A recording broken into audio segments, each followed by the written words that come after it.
ॐ सदाशिवसमारम्भां शङ्कराचार्यमध्यमाम् अस्मदाचार्यपर्यन्तां वन्दे गुरुपरम्पराम्। ॐ सहना भवतु सहनौ भुनक्तु सह वीर्यङ्करवावहै तेजस्विनावधीतमस्तु मा विद्विषावहै। ॐ शान्तिः शान्तिः शान्तिः। Okay, over to Ashwini for the presentation on verse 1 and then subsequently Beena. Okay.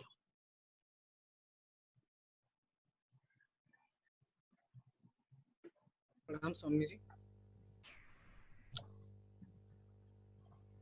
Can you hear me? Yes. तो हम लोगों को फर्स्ट वर्स मिली थी, उसका मीनिंग और फिर अपना वो कौन कौन से साधना हमने इनकॉर्पोरेट करी हैं और कौन कौन सी करनी है हमको, इस बारे में था। तो मैं पहले मीनिंग प्रेजेंट करूंगा, उसके बाद साधनाएं बताऊंगा मैं। Okay. तो इसमें साधना में जो साधना पंचकम है, इसमें इम्परेटिव मूड का यूज किया गया है। Okay, Ashwini, I just want to request one thing, for the sake of Joao, if you can try and include many English words, it will be nice. And also for Solvik, although I think she understands Hindi, some of it, but just try, okay?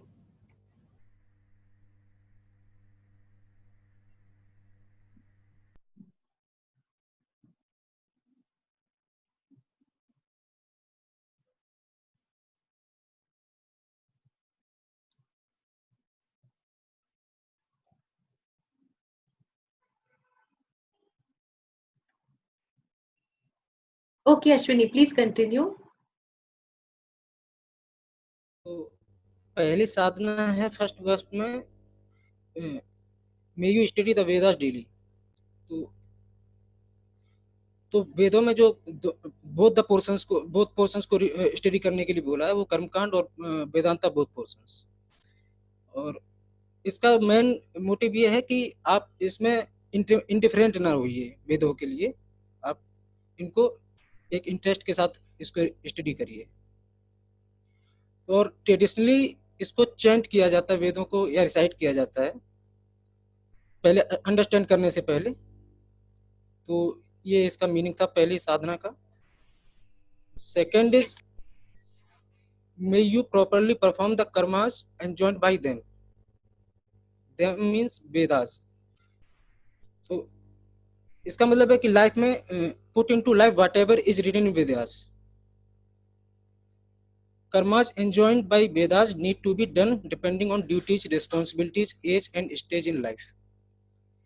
फिर इसके बाद third stage, may you worship ईश्वरा by performing enjoined karmas. तो अभी तक ये था कि हम वेदों को स्टडी करनी है और उसके जो उसमें कर्म है उनको हमें परफॉर्म करना है। लेकिन यहाँ पे एक एटीट्यूड की बात हो रही है, कर्मयोग एटीट्यूड यहाँ पे इंट्रोड्यूस किया है। और कर्मयोग बिना ईश्वर के हो नहीं सकता है। तो ईश्वर की पूजा के एटीट्यूड से आपको कम करने हैं एज ऑफरिंग टू ईश्वरा।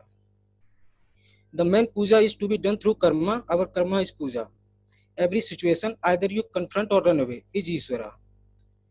All karma done as offering to Ishwara and Ishwara arpana बुद्धि एंड रिजल्ट्स एक्सेप्टेड विद ईश्वरा प्रसाद बुद्धि। नो सेकुलर कर्म योगा। फोर्थ साधना है may U turn away mind, may you turn your mind away from desire. So desire means kama karmas. May these kama karmas which are desire ridden for artha and kama be given up. Kama is not an ordinary thing. Kama not handled properly results in crime. You may have dharmic desires, but if you become obsessed with it, you will be on self-righteous right. इसका मतलब हमें धार्मिक desires के साथ भी थोड़ा alert रहना चाहिए, ज़्यादा ऑब्सेस नहीं होना चाहिए। तो वो भी एक डिजायर का ही फॉर्म होता है, वो भी काम्य कर्मों का ही एक फॉर्म बन जाता है अगर ज़्यादा ऑब्सेशन हो जाता है उनके साथ। एंड फिफ्थ इज मे संचित papa's be destroyed through resulting purity of mind. तो हम कर्मयोग बुद्धि से कम करते रहते हैं और जो काम्य कर्माज है वो धीरे धीरे कम करने लगते हैं, तो फिर हम चित्त शुद्धि के लिए कर्म करते हैं बेसिकली, तो उससे प्योरिटी आती है।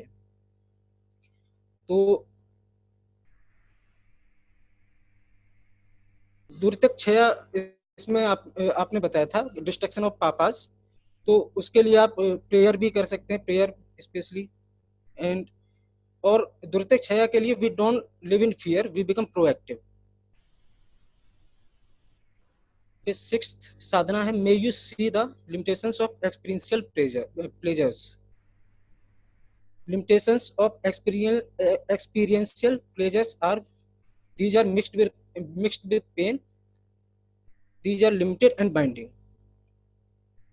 तो ये लिमिटेशंस हमको बार बार देखते रहना चाहिए जो भी प्लेजर्स हैं। और फिर एक ये आता है कि heaven going is within samsara, getting out of samsara does not mean going to heaven.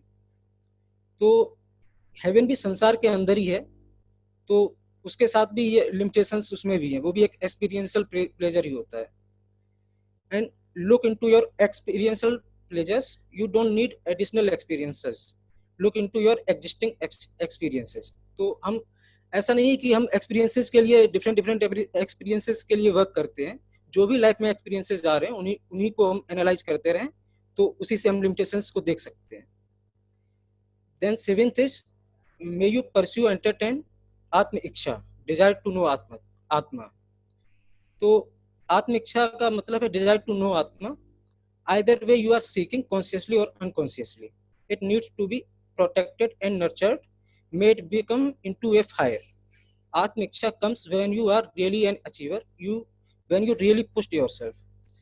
तो इसका मतलब है कि आप जो भी कर्म अपने कर रहे हैं, तो उन कर्मों को आप इतने अच्छे से इतना ज्यादा करिए कि आप एक उनकी लिमिटेशंस को डिस्कवर कर लें, फिर आप आत्मा को, जो कि हमारे शास्त्र कहते हैं कि जो लिमिटलेस हैप्पीनेस मिलती है इससे, इसको जान लेने से, तो इस वजह से फिर आत्मा इच्छा हमारे अंदर आ जाती है, तो उसको परस्यू करना है।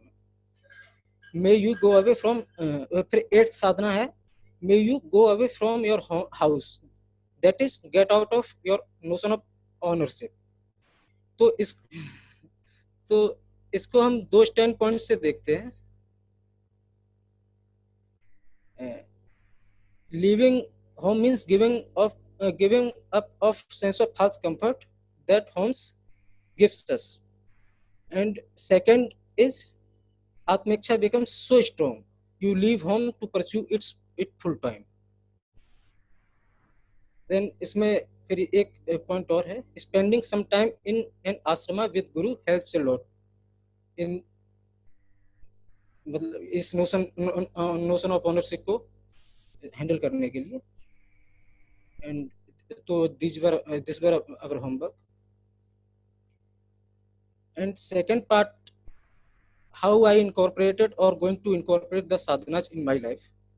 तो स्वामी जी, अगर मैं ईमानदारी से बोलूँ तो बेसिकली मुझे नहीं लगता है कि मैंने अभी भी कोई भी साधना मतलब अच्छे से करी है, कोई भी प्रैक्टिस करी है अच्छे से।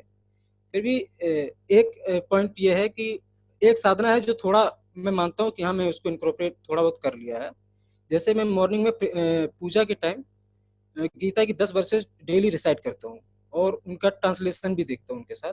तो ये मानता हूँ कि कुछ एक्सटेंट तक इसको मैंने जरूर इनकॉर्पोरेट किया है लाइफ में। और एक साधना ऐसी है जिसको, एक दो साधनाएं ऐसी हैं जिनको बिल्कुल भी अभी कोई इनकॉर्पोरेशन नहीं है, जैसे कि सर्विस टू द टीचर, तो वो अभी मैंने कुछ नहीं किया उसके लिए। एंड इसके बाद दूसरा ये लास्ट में एक आती है कि रिमेन मर्ज्ड इन ब्रह्मन। तो अभी ब्रह्मन को डिस्कवर ही नहीं कर पाया मैंने, तो मर्जिंग का कोई क्वेश्चन ही नहीं है। तो बाकी सब पे थोड़ा थोड़ा करके वर्क कर रहा हूँ। जो फर्स्ट वर्ष की 8 साधना है उनको मैं कह सकता हूँ कि वहाँ थोड़ा थोड़ा उसमें ठीक चल रहा है मेरा, बाकी का अभी उतना अच्छा नहीं चल रहा है। तो ऐसा ही है, और इनको मैं फॉलो करने के लिए डेली पूजा करता हूँ, वेदांता स्टडी भी करता हूँ, योग प्राणायाम भी करता हूँ, और अपने जो रोल्स हैं वो प्ले करता हूँ, ड्यूटीज वगैरह, कर्म योग बुद्धि भी, एटीट्यूड भी अपनी अडॉप्ट करने की कोशिश करता हूँ, यमा और निमाज को भी फॉलो करने की कोशिश करता हूँ। एंड जो सम एंड दम है उनको भी कोशिश करता हूँ। Sense control and mind control जब करता हूँ और ध्यान करता हूँ, मेडिटेशन करता हूँ। तो मोस्ट ऑफ द साधनाएं इन्हीं के ऊपर डिपेंड कर रही हैं कि इनको जितने अच्छे से मैं कर पाऊँ तो उतनी अच्छे से साधनाएं भी फॉलो हो पाएंगी। That's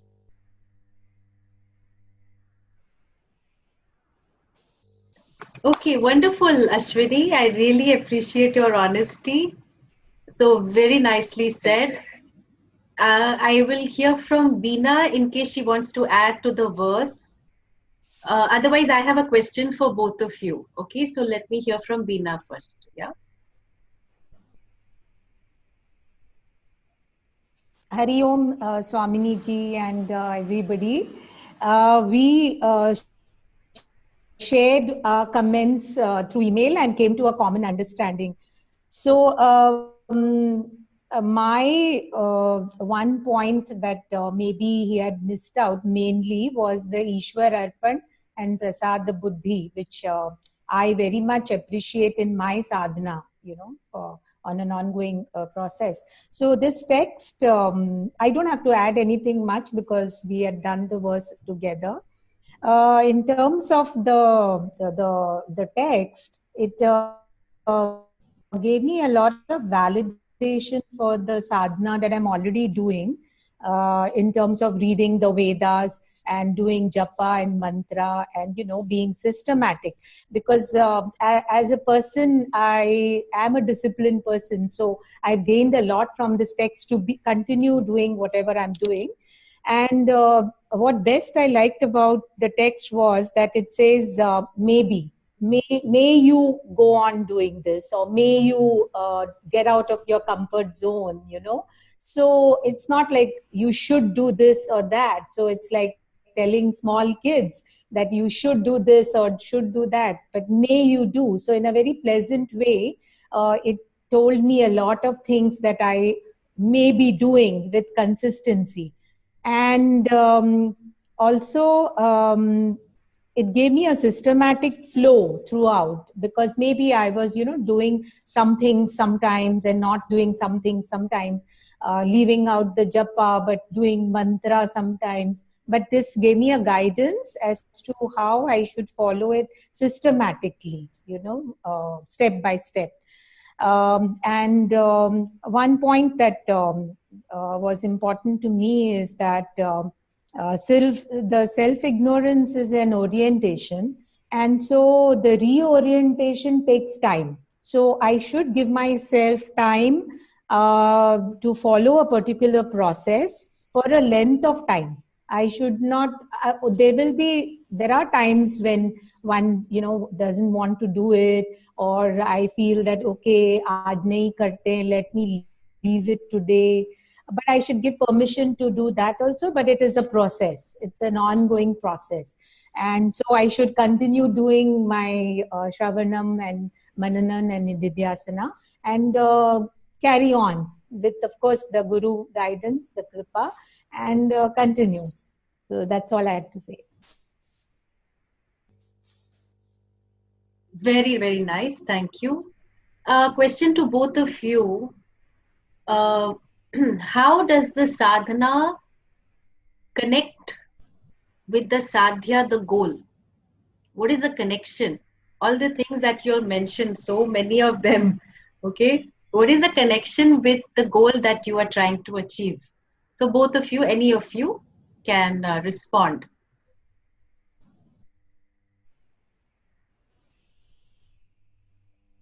Yeah, Swamini ji, can I say something? Since my stage and phase in life is, the Vanprastha, and I'm trying to get going with my moksha pursuit, and so it's giving me a direction towards that I need not give up my artha and kama pursuits, but because of my stage and phase in life, I need to prioritize and move towards this moksha purushartha with consistency and with the guidance that I'm getting through the text and from my gurus.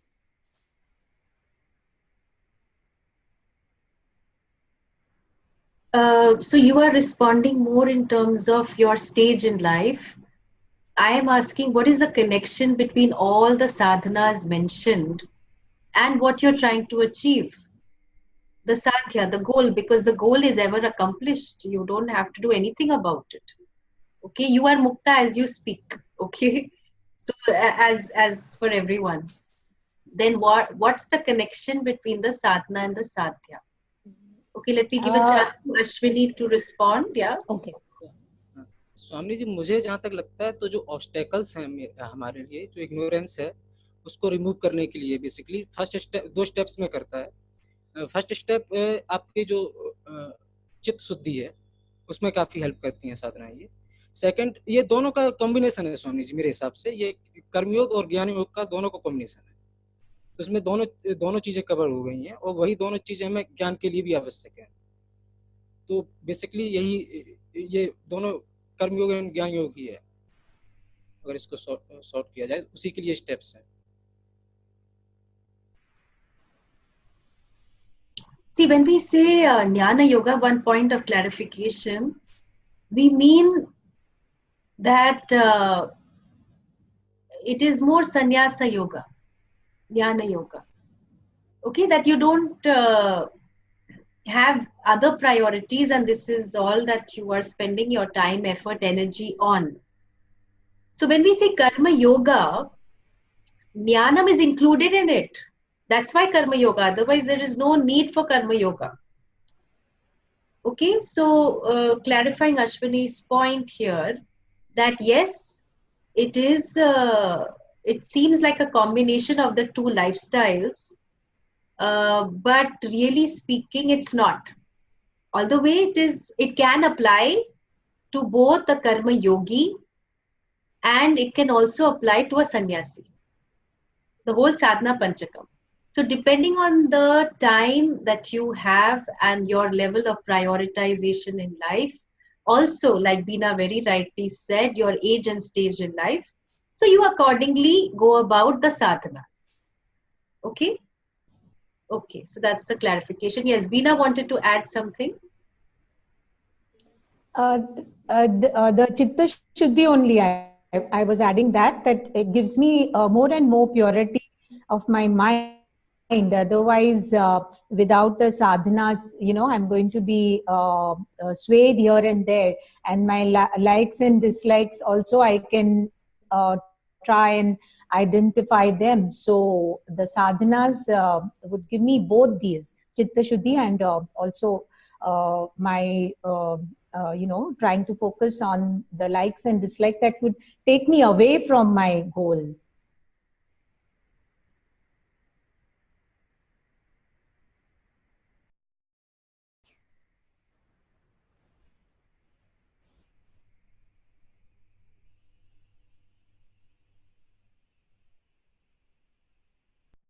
Okay, now is it okay?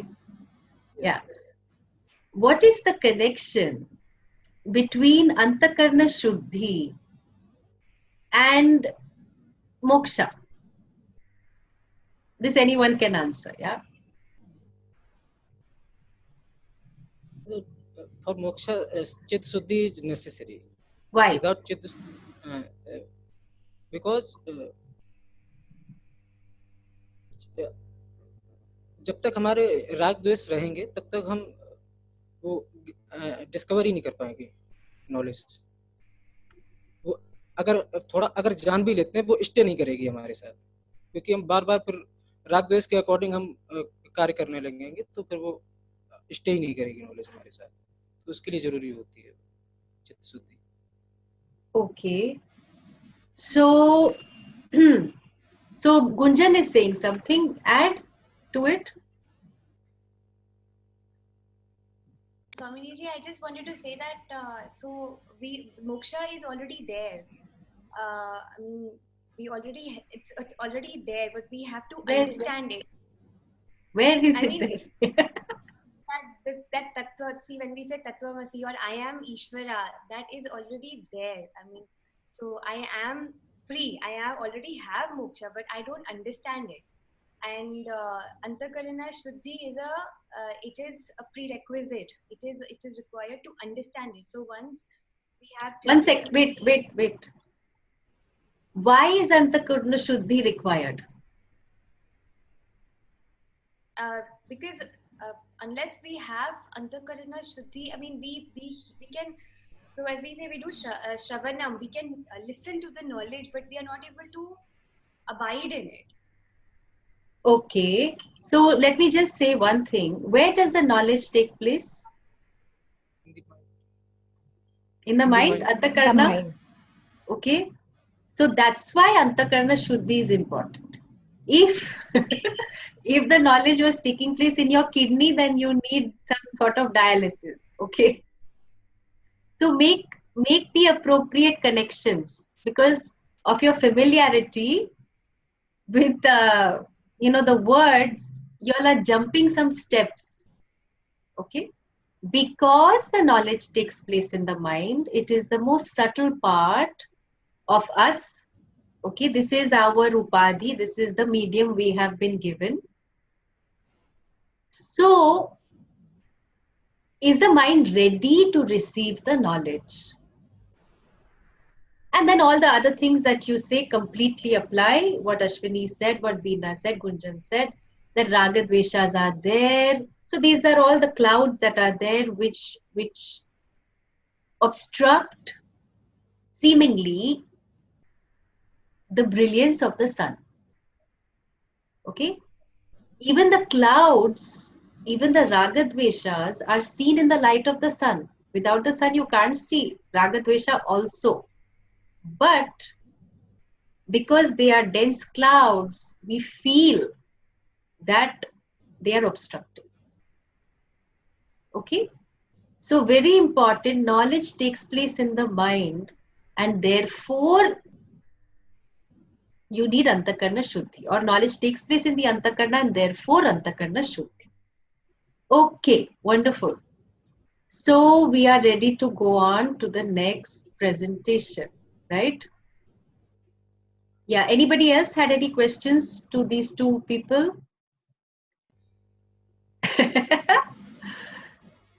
Maybe not. Okay. So thank you, Ashwini, Veena. Now we shall listen to Joao and Tirmala. Yeah. Yeah. Okay. Go ahead. Hari Om Swamiji. Can everybody hear me? So there are a total of 7 disciplines in verse 2, where I'll be covering the first 4 disciplines and Jauji will be covering the last 3 disciplines.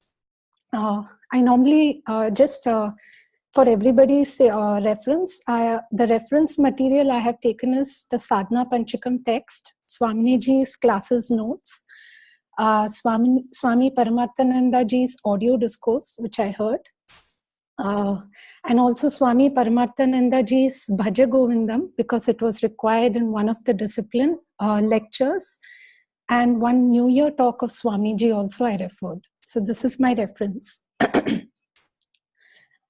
So the verse 2 is Sangha Satsu Vithiyatam Bhagavato Bhakti Trita Athiyatam Shantyadi Parichiyatam Ridataram Karma Susantyachyatam. The first sentence, Sangha Satsu Vidhiyatam, may you associate with people who are committed to the pursuit of knowledge. Swamiji, I recollect you gave an example in the class where one should join a common interest class like gardening or cooking, as we can learn a lot from each other's ideas. We all have a need for belonging, and the Sangha I keep has a very big impact on my actions and thoughts.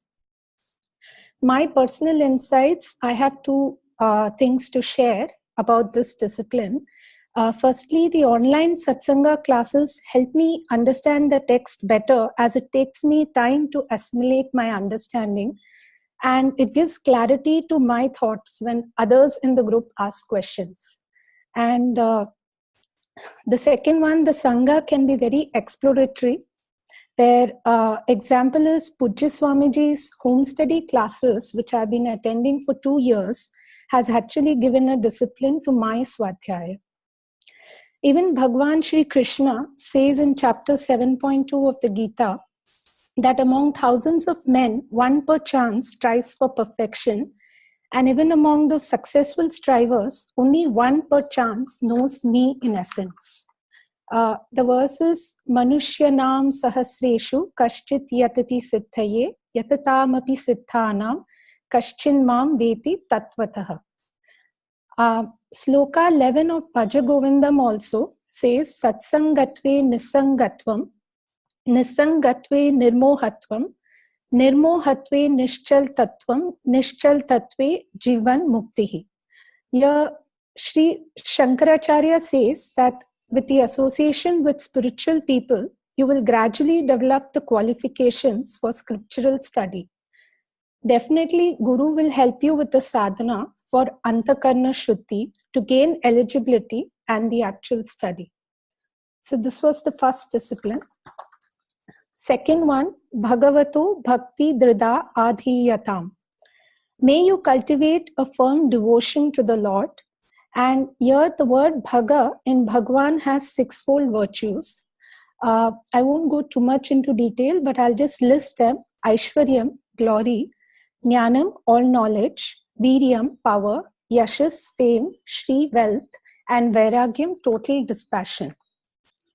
Swami Chinmayananda ji used to make a very nice statement that the life that we have is a wonderful gift from the Lord, and what we do with this life is our gift, our offering to the Lord.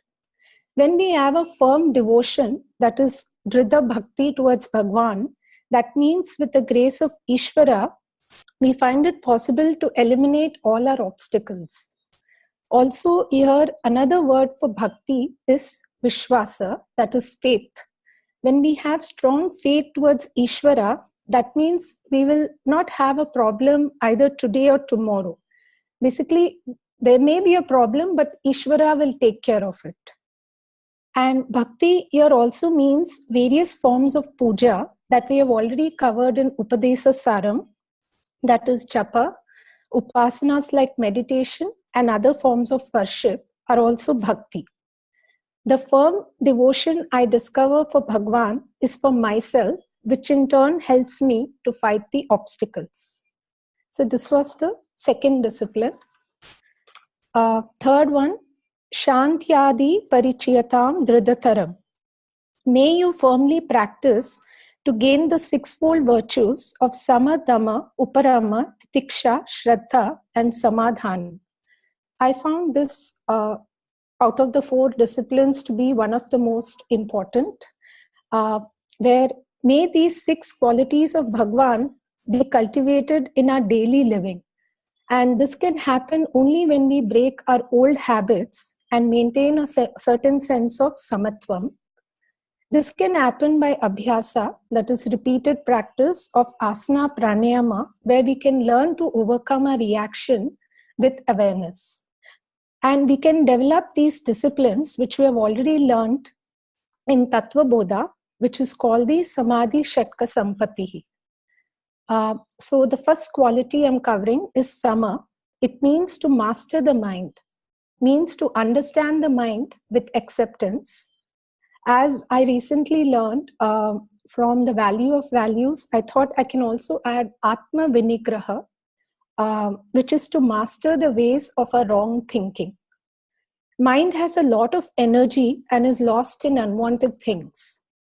Even in chapter 16, Lord Krishna has said Devi Sampati, where thoughts to be encouraged, and Asmi Sampati, where the negative thoughts need to be channelized well.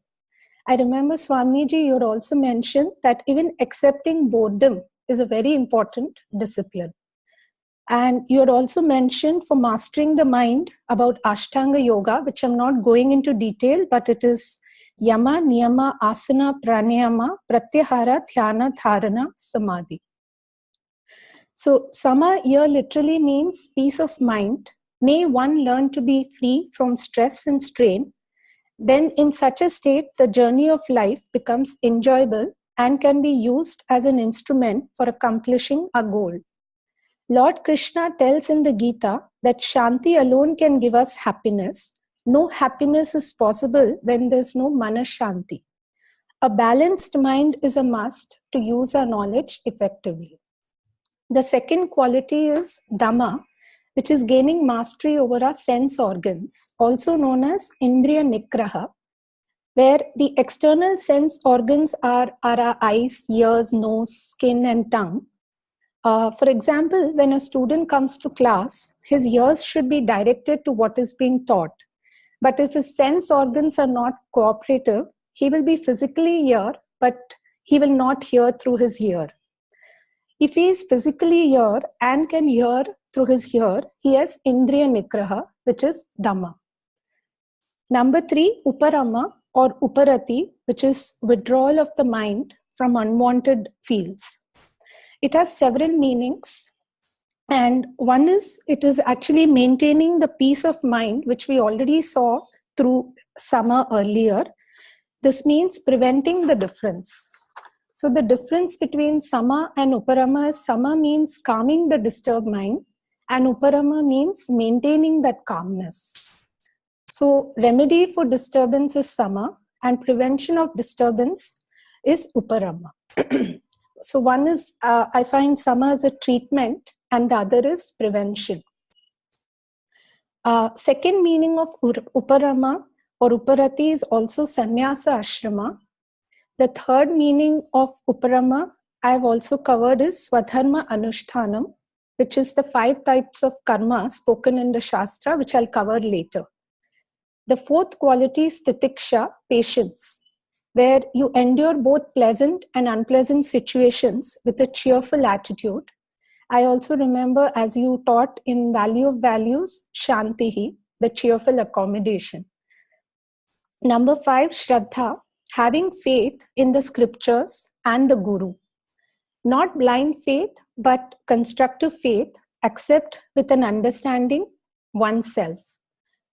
And last quality is Samadhanam, which is concentration, that is the capacity to focus, that is Ekagraha.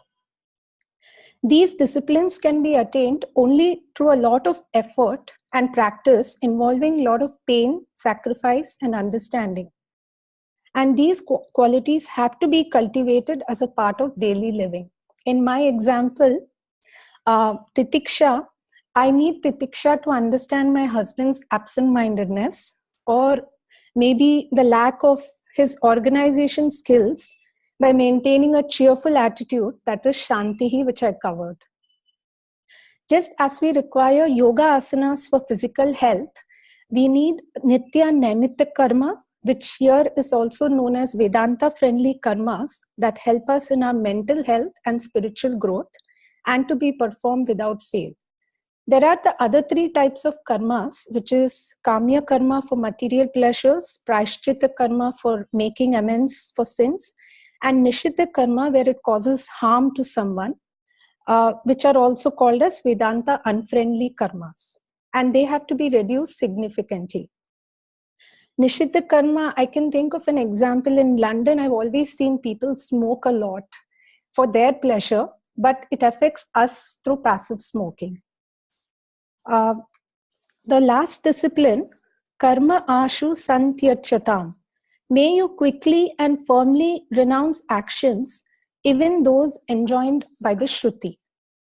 Now, once we have outgrown the various kind of karmas, as I mentioned above, having served the purpose, like reducing the kamya karma and doing our daily karmas, then sannyasa ashram becomes relevant. As Swami Paramarthananda ji gave a very beautiful example, just as a fetus becomes a child and grows out of the womb and comes out, similarly, once this Shatka, sixfold discipline is attained, it is time to renounce all the karmas as mentioned in the Shruti. Once we learn to cultivate the first 3 disciplines as I covered, then it is time to enter the sannyasa ashram, as the sole purpose of sannyasa ashram is Atmanyanam. As Swamini ji very beautifully, as you pointed in the class, that we are human beings, not human doings. Just be, and instead of just doing. Once the 3 stages are completed, Brahmacharya, Grihastha and Vanaprastha, then one is ready to enter the sannyasa ashram, And this can happen only under the guidance of a teacher, which will be covered by Jauji in the next two verses. I just thought I'll chant it. Sat vinvanupaspyatam pratidinam tat paduka sevyatam brahmaikaksharam shruti shiro vakyam samakarnyatam. Hari Om.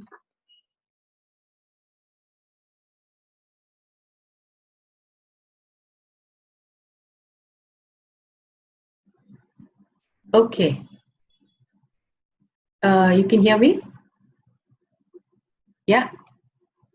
Can you hear me? Yes. Okay, wonderful. Nirmala, I think you have done so much reference work, and I like how you have connected a lot of things. And I have a few comments to make, but I think we will have Joao to continue, and then I'll make the comments afterwards. Yeah.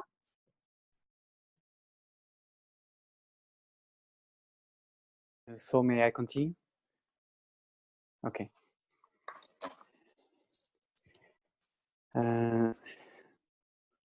Well, maybe sometimes words in English will not come to my mind so fast, so I will swallow a few words and verbs and so on. It's difficult for me to conjugate, but I already told you. I always say the same thing, so you already know. I would like, while I'm trying to explain this part of the verse, that I will add some personal comments to it, if that's okay, because I find that it was very interesting that it was up to me to explain this part related to the Guru, especially because here in Portugal, in Europe, people most of the time have a very different way to look at it. So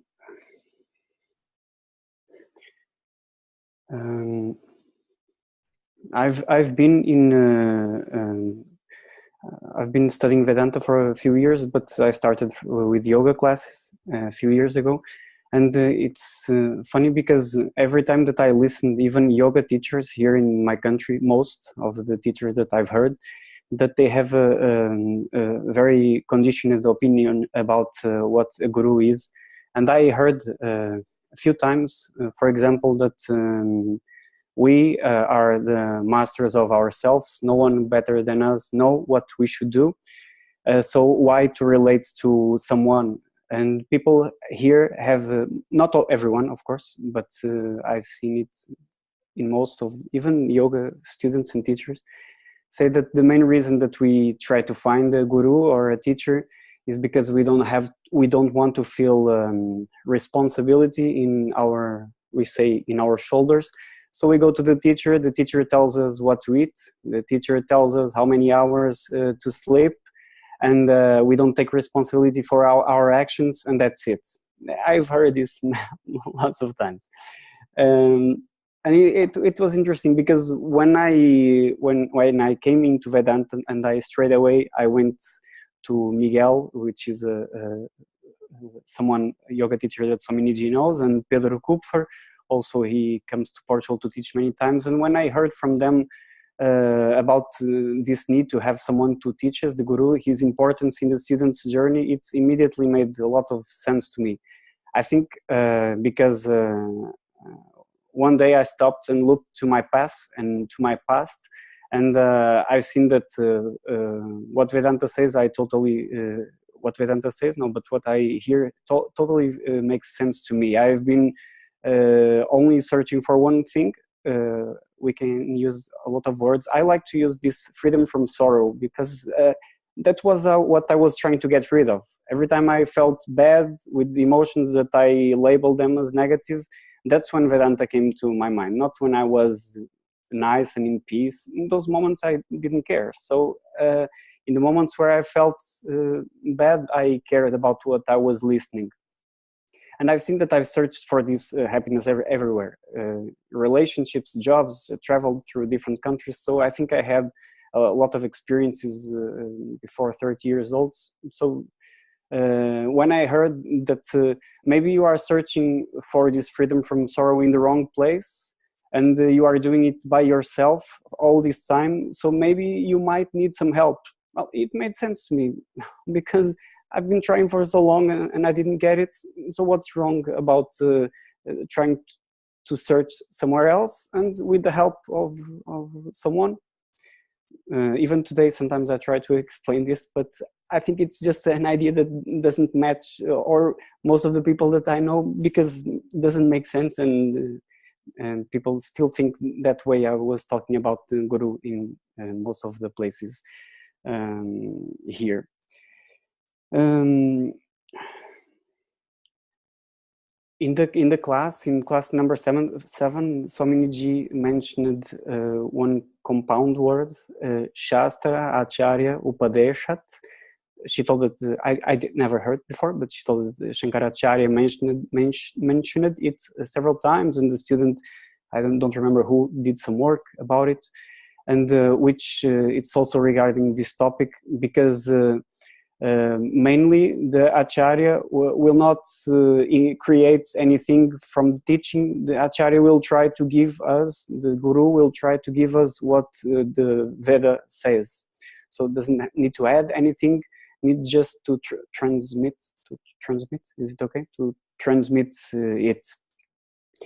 And at the same time, we need it. We cannot take the book and read the book, because especially, well, for me, I don't know, when I read it, it doesn't make any sense. Most of the things, it's very short, it's not unfolded, so when I read, my mind is not driven in a way so that I can reach any point, any target, anything.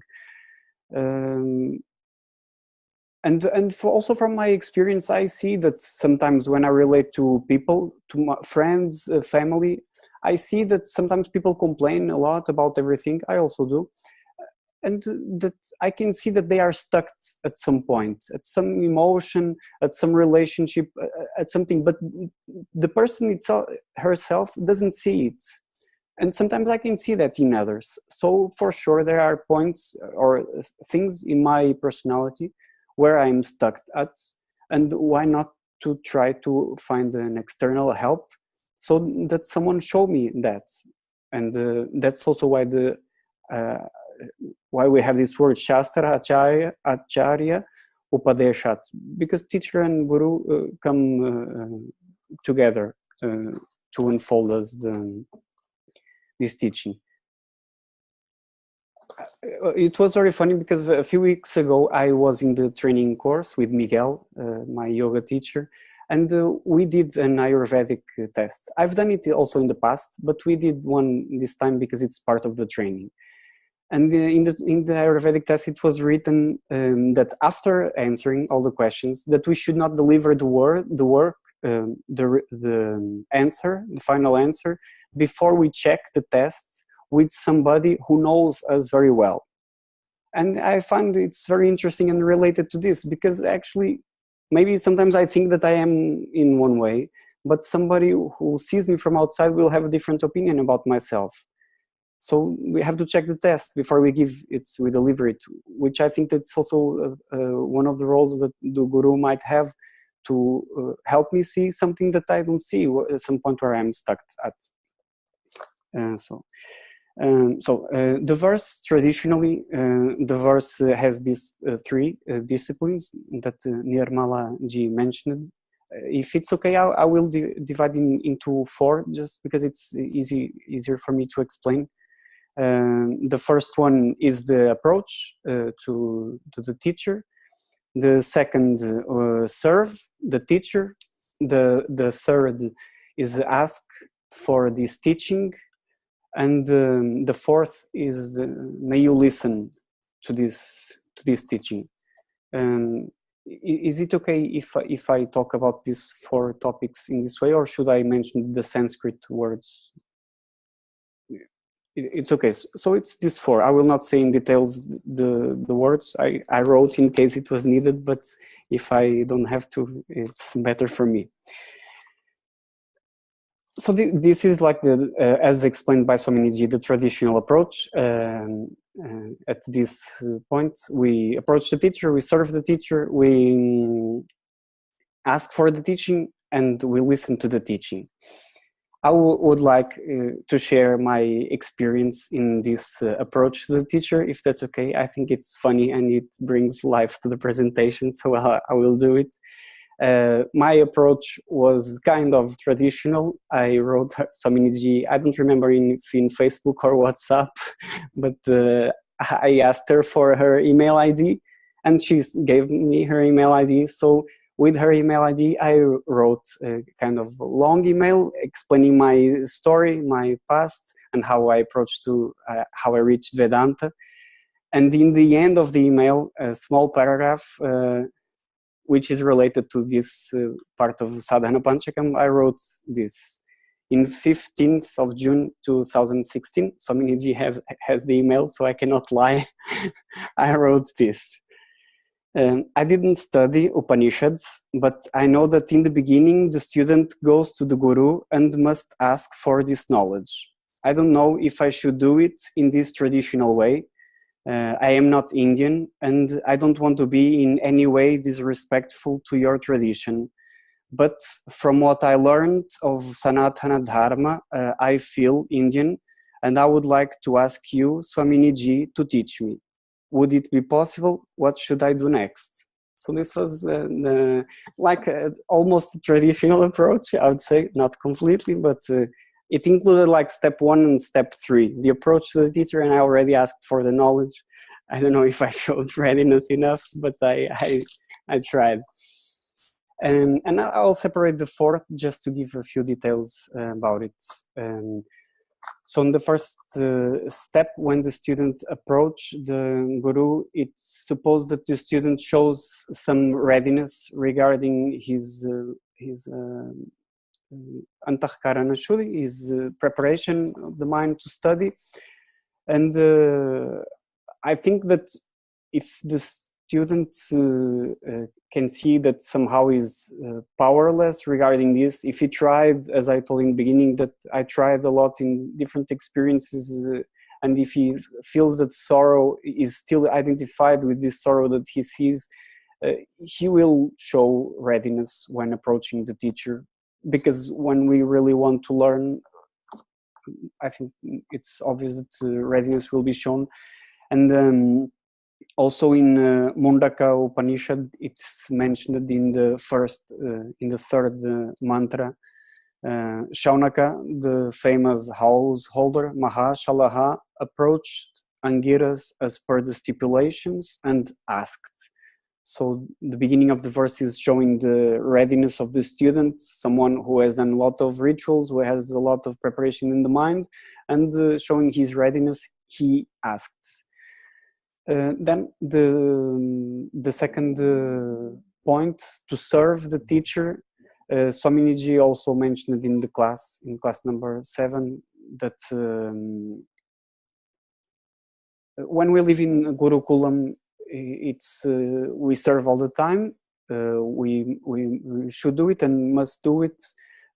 Some, like we learn, in the way that we learn, it might not be so obvious. But I think that somehow it's important for the student to show that if needed, the student can be available for serve with some smaller things. And why this was also mentioned in the class, why to serve the students, and mainly so that the teacher has free time to teach, because what we want from the teacher is that he teaches us. So if the teacher must do everything, cooking and cleaning and so on, the teacher will not have time for sure to dedicate totally to the teaching. So we want definitely the Guru to be free or have a lot of free time to teach us. Also, the verse mentions we should serve the feet of the teacher, which is also something that in the West it's kind of difficult. We don't have this custom of bending or touching feet or the ground or anything. I don't feel a problem with it anymore. I felt the first time I was in India, I confess, but now for me it's not an issue anymore.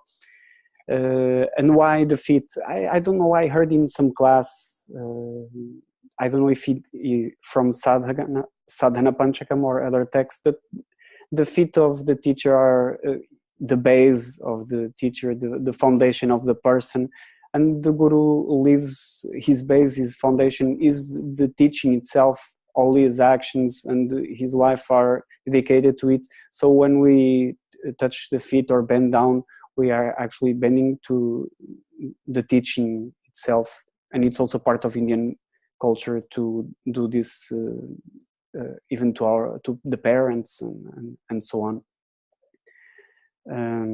Then the third point, asking for the knowledge, it's also important because we can ask anything to our guru or to our teacher, but also why to ask the guru things that we can ask someone else. So we should keep the important things that we cannot talk to anybody else. We should keep these important questions, doubts that arise in the mind. We should keep these questions and ask them to the guru. And also, this is the second part of the same mantra in Mundaka, where Shaunaka asks Angiras, "O revered sir, by knowing which one thing alone does everything become known?" So he's really asking for the knowledge. Swamiji, I didn't study Taittiriya Upanishad, but Swamiji also mentioned in the class that the son also asks the father in there, "Please teach me." And I think almost in everywhere, but also in Gita, Krishna is asked also. Arjuna asks Krishna, "I surrender to you, please teach me." And the last point, may you listen to this knowledge well, because it's also very important, because we must listen, we must follow the ideas that the guru is exposing through anything can come to our mind. We can get out of the class even being there. It's important to be focused. It's important to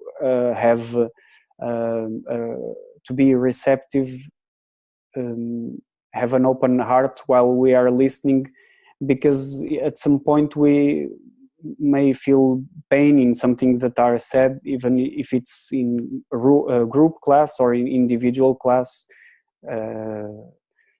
And also, if the person has this mumukshutvam, the will to learn, I think that these qualities will be there. One day the person might not be so focused, but if the desire, the wish to learn is truthful, for sure the person will be receptive and open-hearted regarding the teaching. And I think that's it.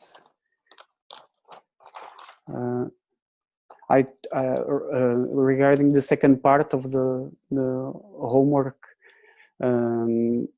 I chose just a few. I think all sadhanas may be very important. I think that in my life, it's to stay focused. It's very important to listen to the teaching daily. I don't have so much time working all day. In the end of the day, I have my yoga practices and so on. So when I come home, I try to still resist the laziness and do something regarding the teaching. Listen is important. I try during the day to have this karma yoga buddhi, to receive everything as a result from my previous actions, even though sometimes it's really hard. and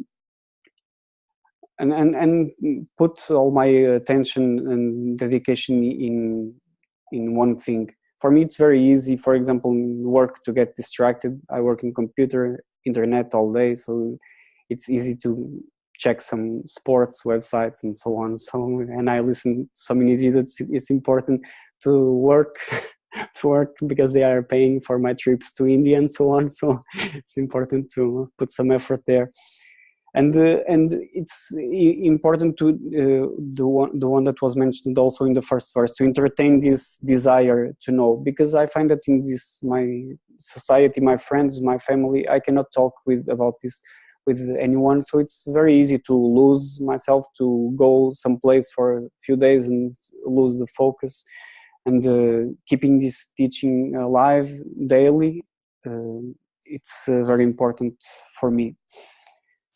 And regarding the topics that I spoke about, the Guru, I think all are important. I would like to be able to do to serve something one day.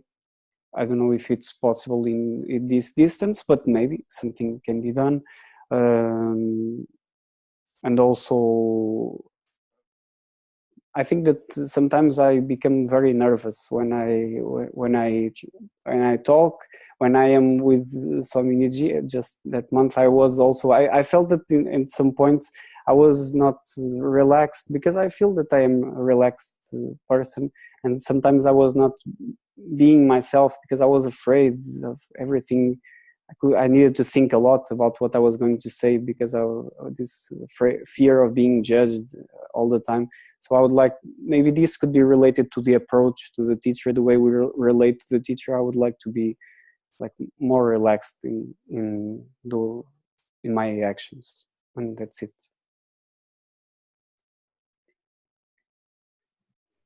Okay, you can hear me? Yes, wonderful, Yes, wonderful, yes. Wonderful. I think you were quite relaxed, right? At least you appeared very relaxed. So I think that's already done. Okay, you can tick it in the list.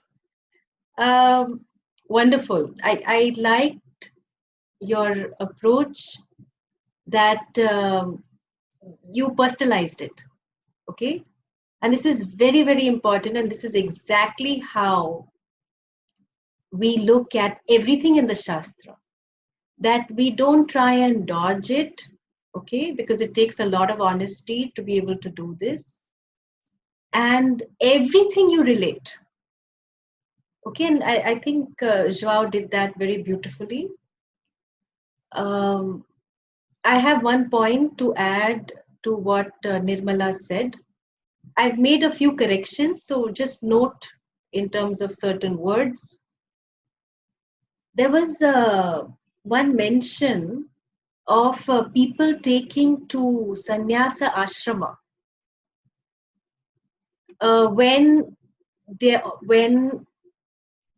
have a certain maturity of shatka sampatti. Yeah. Now, if I'm a karma yogi, I will not want to have any of these disciplines, because if you say when it really matures out, then sannyasa is the way. I don't want to take it. Okay. So I don't understand from where you got that statement and why you make that statement. So I would like you to explain that.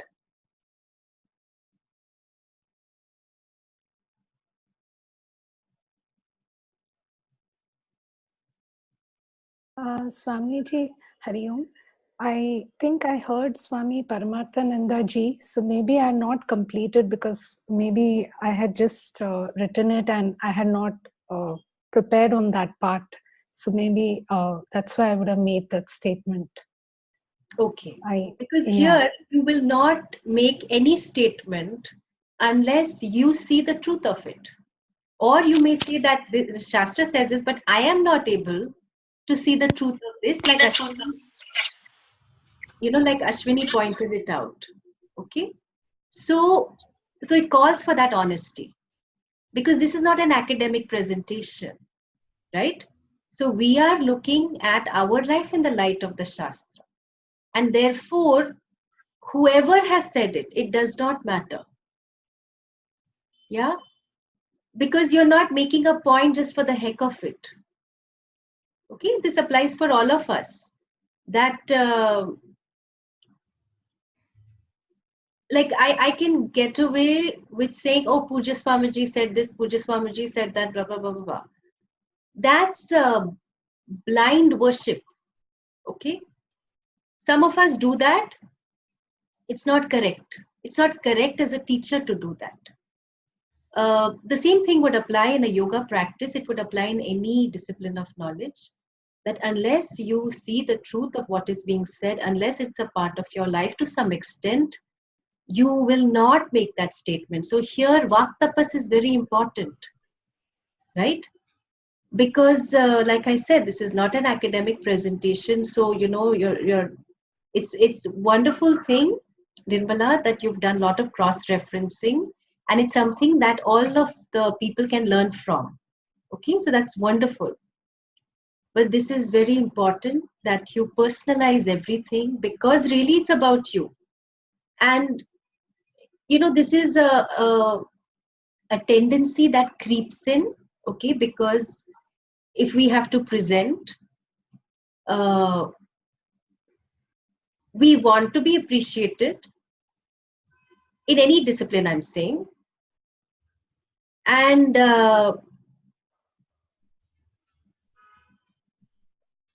we may focus more on the topic, not so much on my life in the light of the topic. Okay, so I think this is a good reminder. These presentations are a very good reminder for us to not dodge the spotlight. Okay. Wonderful. Yes. I forgot to add my personal incorporation, because I just remembered.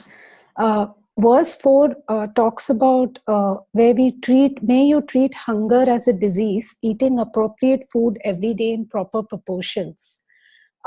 I feel I relate to this discipline because since childhood, and also thanks to yoga practice, I eat only when I'm hungry, and I never tend to overeat. Even in a buffet, I see so many things, but I take it like a prasad because I like to try everything, but my stomach fills up and normally I don't go for a second helping. So I felt this discipline was very personal to me. Though I'm not spoken on it, I just thought I'll bring it.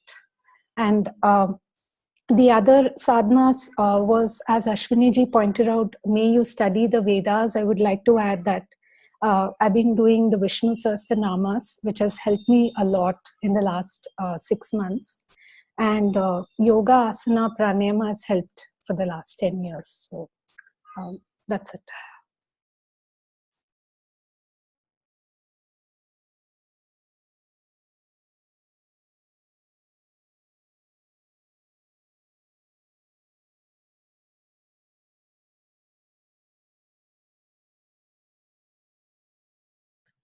Unmute.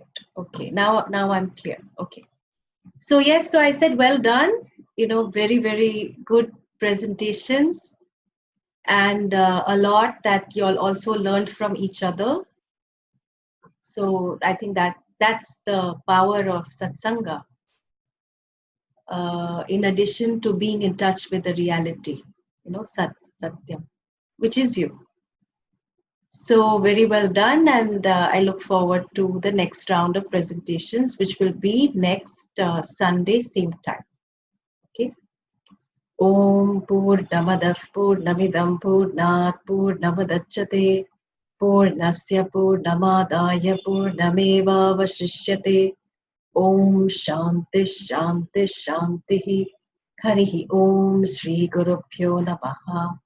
Harihi Om.